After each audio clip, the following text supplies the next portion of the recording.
If you have ever played the board game Monopoly, you know that when you purchase all the properties in a session, only you can build houses there. In this case, you have a monopoly over a session of the game and don't allow others to enter that area. In the real world, monopoly is defined similarly to the game of Monopoly. Of course, it is undoubtedly more complex, dynamic, and has a variety of classifications. Now, do you think monopolies are beneficial or harmful? Why do some economists agree with them while others strongly oppose them? So, let's get started. Imagine a hypothetical country that lacks access to free markets and where cars have not yet been produced or imported. Only a few small-scale manufacturers are making cars, which undoubtedly cannot compete with the global standards of quality and price. Now picture yourself as a billionaire, investing several tens of billions of dollars to establish a massive car manufacturing plant with world-class quality standards in this country. Due to the phenomenon of economies of scale, your production cost for each vehicle will naturally decrease compared to your domestic competitors. Ultimately, you will have products that are superior in both quality and quantity and more cost-effective. In this scenario, it's clear that everyone would buy from you and your competitors would go bankrupt. After this, any ambitious and creative entrepreneur looking to start their own car manufacturing will soon realize that they can't compete with you and their efforts are economically unfeasible. This situation creates a natural monopoly where your scale of production and competitive quality and pricing prevent anyone else from entering the market. Google is a great example of this natural monopoly, as its massive investment, operational scale, and high-quality services make it hard for competitors to survive. Now imagine you run a fabric production company and successfully negotiate with your government to obtain a monopoly on fabric production in your country.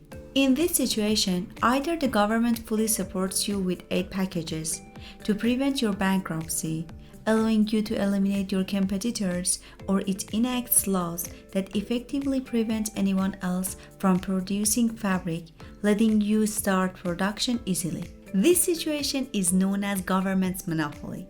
It's more common in closed economies, but it can also occur in open economies. An example of government monopoly is the support given to large companies like Pfizer during the COVID pandemic to mass produce an effective vaccine. This support made it nearly impossible for smaller companies and other competitors to enter the field. There are other types of monopolies as well, such as bilateral monopolies. In a bilateral monopoly, two powerful competitors compete with each other and give feedback on strategic issues like pricing, advertising, and target audience, ultimately reaching a balance.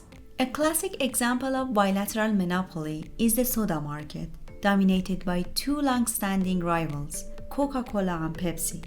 Both companies work daily to maintain their market share while trying to invade each other's territory and push each other back. What's important to note is that this competitive environment doesn't easily allow for a third competitor to emerge. For now, this market is dominated by these two giants. Another type of monopoly is called multi-firm monopoly, where several large companies compete in a specific category. Sometimes in this scenario, some of these companies enter a mutual agreement, committing to coordinating on supply levels, product quality, and pricing. This helps increase their collective profit margins and makes it harder for new competitors to enter the market, protecting their market shares. This type of agreement among companies in a multi-firm monopoly is known as a cartel. A good example of this model is OPEC, where member countries coordinate on oil supply levels and pricing. Now that we've covered the different types of monopolies, let's talk about the advantages and disadvantages of these various monopoly forms. Firstly, in closed economies under government monopoly, the forced removal of competitors means that the remaining supplier no longer feels the need to improve quality or lower prices. As a result, the growth in product quality slows down, and over time, products from this model tend to decline in quality. In the example of a car manufacturer, imagine that your government enacts restrictive laws that make you the only car supplier in your country. In this case, you wouldn't feel any urgency to improve quality for competitive advantage, since there are no rivals. Instead, you would likely focus on increasing your profit margins. This could lead to systematic corruption and a decline in car quality. Furthermore, since there is no alternative for the product, the supplier can easily raise the prices without improving quality, and people will have to buy the product anyway. Another disadvantage of various monopoly types is the increased risk of failure for small businesses, especially startups. This can lead to wasted young talent in society and discourage entrepreneurship, which can have negative long-term effects on the economy. On the other hand, there has been much discussion about the advantages of monopolies. The prevailing economic view considers the theory of perfect competition as the ideal scenario. Many governments are working to break monopolies in various industries by enacting strict antitrust laws. However, it's important to recognize that monopolies can be beneficial and necessary in some forms and situations. For example, imagine if the search engine market wasn't dominated by Google, but instead featured a scenario of perfect competition with 10 companies of relatively equal strength. In this case, a lot of money, energy, and potential from these organizations would be spent on marginal competition and advertising to attract each other's customers. As a result, the final quality of their services would likely not match that of Google. Each company would also have its own unique style and standards, leading to a confusing and negative experience for consumers, similar to what we see today with the two distinct systems of Android and iOS.